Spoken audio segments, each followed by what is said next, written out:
Bienvenidos a Ticket to Life. Welcome to Ticket to Life. This is Henry, and I'm your host for the next hour, 30 minutes. I'm not sure how long I'm going to talk. Lucky you to know this. I hope that you are planning a wonderful next few hours of your life because you know how time flies. And now we're looking into the new year. Now, before I get into the new year, I have several new listeners, and I thank you so much for listening. So I thought I'd give you a short autobiography of myself, so you'll know who you're not talking. Well, you can talk to me because you can disagree with me, and I won't even know what you're saying. So anyway, my name is Henry, and I was born and raised in Dallas, Texas, not Dallas, Georgia, Dallas, Texas. Now, I may have a little bit of a twang sometimes, and then sometimes I just speak properly. I am Mexican. Both my parents born here in the U.S., grandparents, both sets, born in Mexico, and I am proud to be Mexican-American, proud of my heritage, of my culture. I don't speak Spanish as well as I should. We were raised speaking English back in the 50s and 60s because our parents wanted us to fit in because we were one of the first Mexican families and our schools. And we did fit in, and things have changed so much since back then. But I do want to let all my listeners know I speak Spanish. I speak Spanish, and I do understand it. So if you start talking to me in Spanish, I will understand.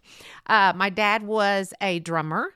Also, he was a great provider, had 2 jobs. On the weekend, he had a combo, Bob Valencia and his combo.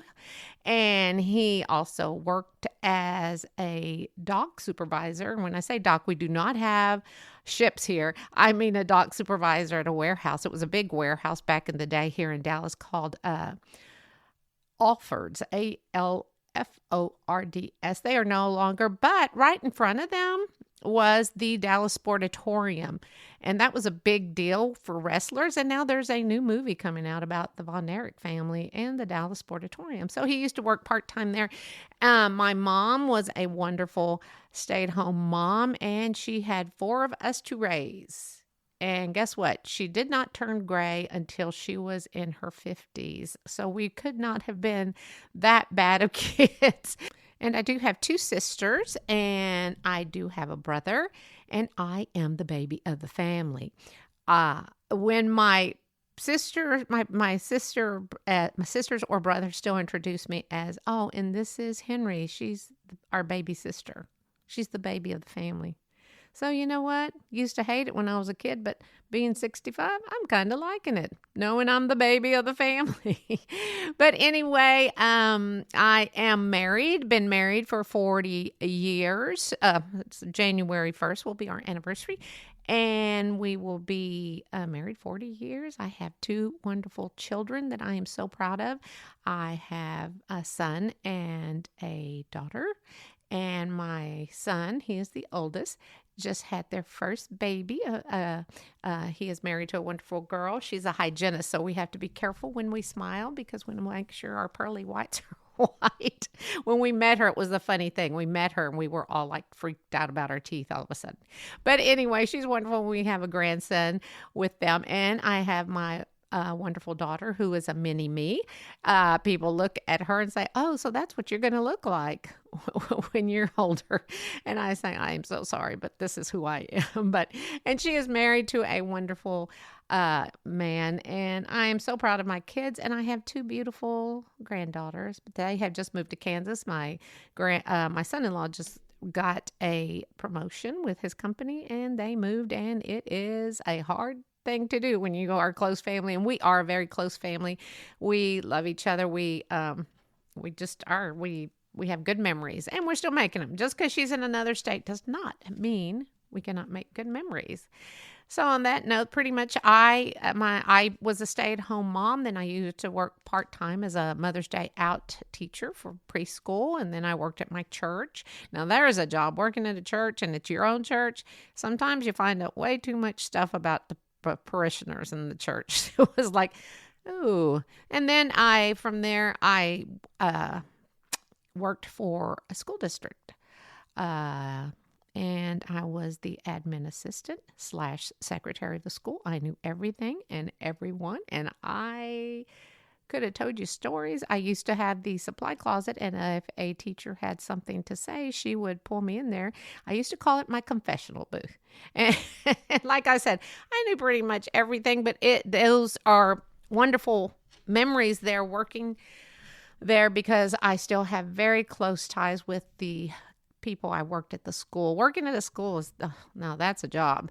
You see so much. I don't think parents realize what educators go through, but that's for another podcast. I actually do have a podcast on that. And so anyway, I'm hoping to start this year great. I welcome all my new listeners.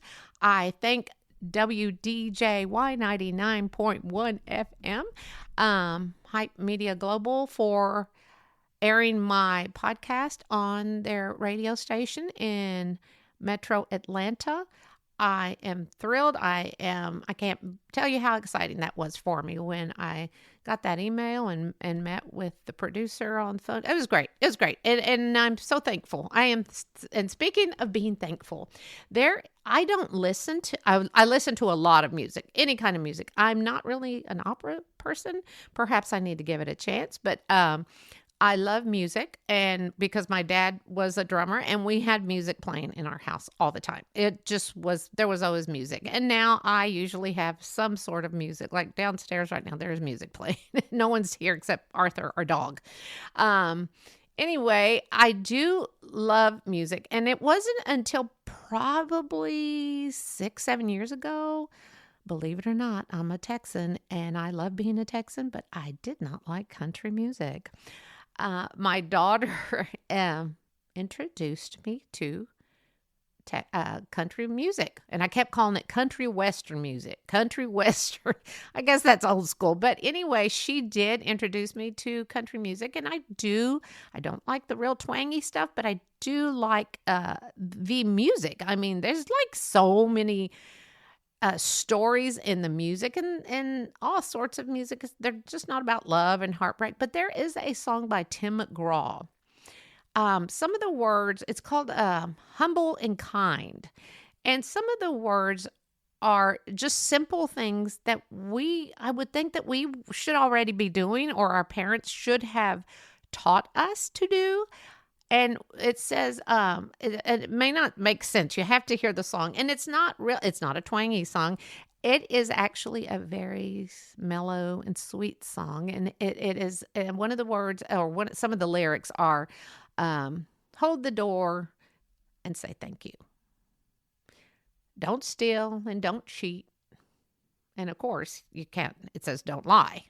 Now, shouldn't we have already been doing this in our life? I know it's a song, but when you hear this, I think some people forget about the manners that we need to have to get respect from other people, because people say, I'm not getting respected. They didn't say thank you. They didn't. Well, you know what? We have to do it too.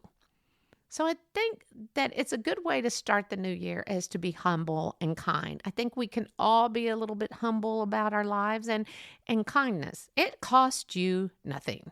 It's free to say thank you and please. That's it. It can take you, I mean, have you ever gone to a store, and obviously the cashier is not happy if it's not a self-checkout. And obviously the cashier is having a bad day. Have you ever thought of just saying, hey, how's your day going? And she may just say, it's awful. But usually they'll say, oh, it's fine. Oh, it's a good one. Compliment them. Say something nice to them. It's just, it makes them feel good. And that's just being kind. And if you don't want to say anything, definitely say thank you at the end of the transaction. And hopefully, thank you. Have a great day. Thank you. Have the next 24 hours of your life. Be fantastic. Just be kind. So that's one of my thanks for New Year, for 2024. I can't believe another year is here. That's crazy to me. So how have you done, shall I say? How have you done on your resolutions? Well, I can honestly tell you one of my resolutions religiously is to lose weight. And I know that eventually I will fulfill that one, but not sure when. I do like to procrastinate. I will not lie. I am a procrastinator. So I'm thinking that I'm still procrastinating on that weight loss. But I know I'm actually I am trying to lose weight as usual because I had some knee surgery and I thought, okay, Tubbo, you need to lose some weight. It will really help your knees. So I'm trying my best to eat better and do the right thing. And I really can't exercise yet. I'm just stretches and stuff, but I don't think you really need to know all that. So who perhaps will think they will follow through on their New Year's resolutions? Have you in the past? Now, have you ever wondered why we celebrate the beginning of a new year? Well, here is your lesson for the day. The ancient Babylonian calendar was a lunar solar, and this all took place around 2000 BC, before Christ, and they began observing spring festivals and the new year in March. So the Roman calendar made March 1st the first day of the year. So now I am thinking that I will celebrate twice a year now. Why not? If things aren't going right by the end of February, I get a do-over and start over in March. So I'll go out, stay up till midnight, and party hardy. Well, I don't think that really works well, and I'm not really a big partier anymore. I used to love to do parties, but not so much anymore. 2020 put a damper on that. Thank you, COVID. Well, anyway, it's a nice thing to think about that we could do a do-over, but we are given each and every day as a do-over. If we made a mistake yesterday, we have to remember we cannot rewind our life. So we get a new day every year, not just a new year. We get a new day every day. So do any of you have traditional things? Now, we had a group over one New Year, and one of the ladies said, oh, well, we light candles for everyone for the new year, and we let them burn throughout the night. Well, I like candles, but I'm not sure how safe that is. But anyway, I do love candles, but so I had a bunch of tea light candles. So we were all able to light a tea light candle at midnight, and I had them on a metal tray so my house didn't catch fire, because I did not think that would be a good way to start the new year.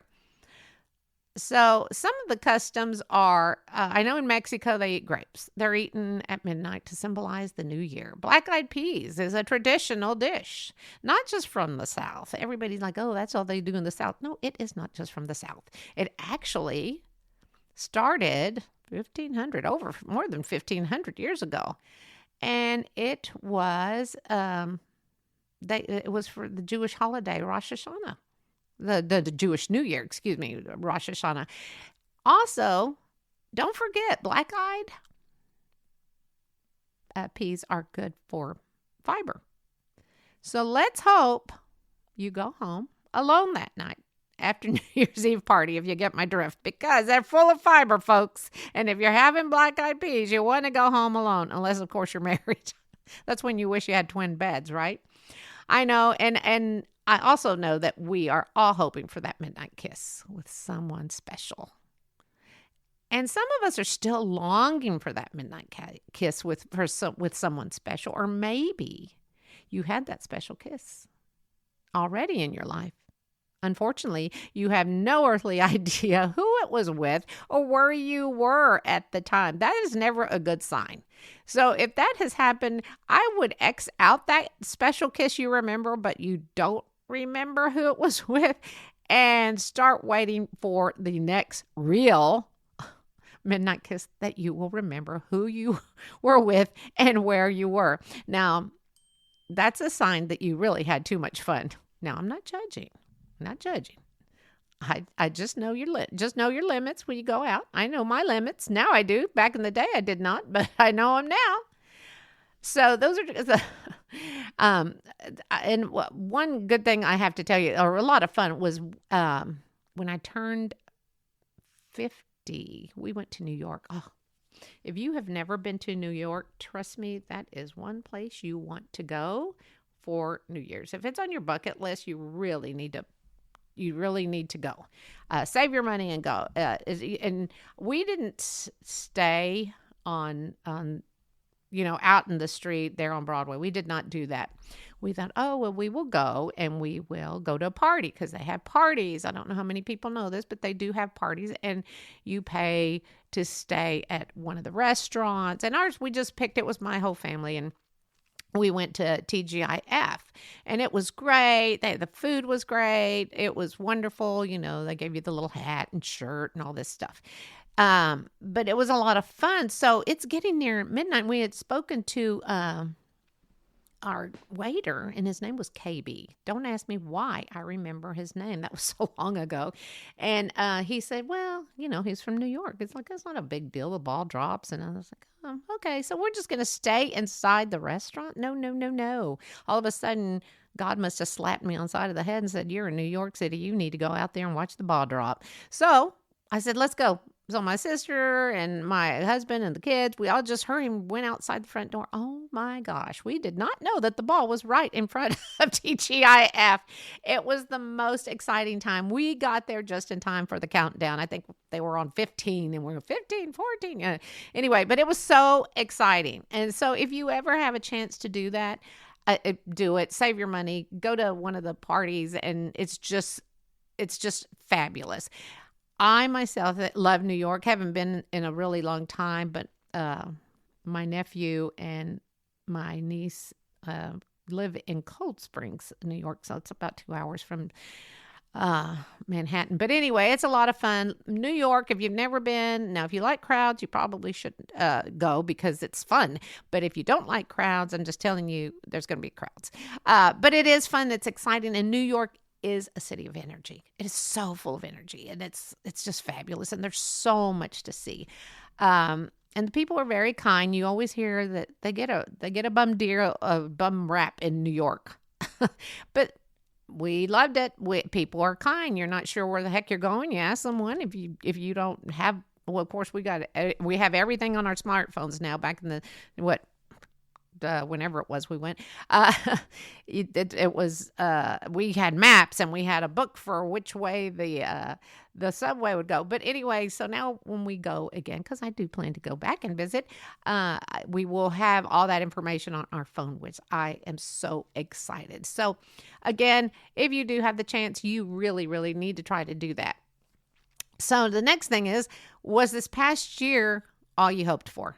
Did everything go as planned in your mind and in your heart? If not, you are fortunate enough, and you get another year to make new plans and new beginnings. Don't hesitate to do something that you have been longing to do or been putting it off. Why? Because life is short, and you never know what tomorrow will bring, or if tomorrow will bring anything for you. So how many of us have done this? How many of us have done, what if I would have taken that job? What if I would have gone on that blind date? What if I would have just said, I love you one last time? Never hesitate when it could involve feelings in your life or someone else's feelings. Many of us are so scared to take that chance of doing something different. And I understand that. Life is hard. But we are definitely giving so much opportunity each and every day to make a difference in our life and in someone else's life. Many of us, again, are scared to take that chance. But guess what? That's just human nature. But I am sure I will say, what if, about things in my life. I'd like to say that I won't. But I think now, as you get older, you just get wiser to a certain degree. I'm sure other people would beg to differ about me being so wise. But I think more. I believe that I think more about what if, and I don't, because we don't know what's going to happen today, or if this is my last day on the planet, or if tomorrow's my last day on this planet. Have you ever had that special something that you've been saving for years? We all have. I know I have. I've gotten better. So, like a bottle of wine, perfume, waiting for that special date. Candles, back to the candles. You have been saving for years and you're still waiting for that special day to use them. Well, here's a brief little story, and this is a true story, and it made me wake up. I have a friend, and she lost her mom. And when they started cleaning out the house and everything, she said they opened a cabinet. And she said there were so many candles. I mean, she said there were 50 candles, maybe even 100. There were seasonal, some were scented, everyday candles. And they had never been used. And they sat in a cabinet. No, that's not an expensive bottle of wine that you're waiting to share with someone. They were candles. And that special day passed her by. Now, I'm not trying to be mean, but I learned from that story. And I do love candles. And I will burn my candles. So what if that special day hasn't come in the last year for you, where you're saving that something special? Well, it's time for you to splurge. Use whatever you are saving. And you never know. Jesus could come, and then what? Because you just don't know what each day holds for you. Now, remember, you are important. That's a very important thing. You need to remember that you are important, and the decisions that you make, that we all make in life, can literally be life-changing. And sometimes they aren't the right decisions. But you get to learn from those and grow from them. Sounds easy, doesn't it? But you'll never know if you don't choose make a life choice, a different type of decision. Now, I'm not saying go into work tomorrow and quit because you hate your job. Please do not do that. Because this is a disclaimer. I'm not a doctor. I'm not a therapist. I'm not a life coach. I'm just Henry. These are just my opinions. So I hope that you know that if you make a decision and it's not what you thought it would be, trust me, be patient, pray about it, and something else will turn up. And then you will think, aha, that's why I made this decision. Because things will turn around. And I'm all about positive energy and thinking positive. I don't like being around negative people. So if you do have negative friends and family, just, keep them a little far apart. Visit. I'm not saying stop talking to them or never speak to them, but these people that can be toxic in your life, because we all have had them, or we do have them. And you just can't let go of that friendship. And you can't let go of family. But people are who they are. And you can't really try to change them. You just can't. I mean, maybe you can because I know lots of people think, I can change him. He'll change. And they don't change. But anyway, so I hope that you have some great resolutions that you are planning on making for the new year. And the good thing is, if they don't seem like they are going to work as planned, then guess what? You get a fresh new start. The next day, you get a whole new day. Like I said, we can't rewind our mistakes in life. We can't rewind the day before. But we are blessed to get out of bed and start a new day as though it's a new year, each and every day. And pray for those that are not as fortunate as you are. I think a lot of us tend to forget there is so much going on in this world. So much. And some of us, I don't like to watch the news. My husband keeps me informed. And I've always said if the bomb comes, guess what? I'm pretty sure I'm going to know about it. And I'm not kidding. I prefer not to watch the news. I used to watch it all the time. I don't like to talk about politics. That is one thing that you probably will never hear. But I like to say never, but I don't know enough about politics. I don't want to talk about something I don't know about. But guess what? I don't care to know enough about politics. There are certain things that I actually have control in my life, and politics is not one. I can say some nasty things about people, but guess what? They can say nasty things about me. There are so many things we don't have control of in our life, and then we tend to forget. So, I hope that your plans for celebrating are safe. And those that don't celebrate and are in bed at 9, that's okay. I remember the first time we let our son stay up until midnight. He was probably about 8. When the clock struck 12, we all hugged each other. We all hugged. Us three. Our little girl was asleep upstairs. But so we hugged each other and we kissed each other. And my husband was very smart. We got married on January 1st. So that's a wise man. He will never, ever forget our anniversary. So when you're toasting people on at midnight, make sure to say happy anniversary, Henry. No, you don't have to include me in your toast. But anyway, so it's midnight. I hug my husband. We kiss.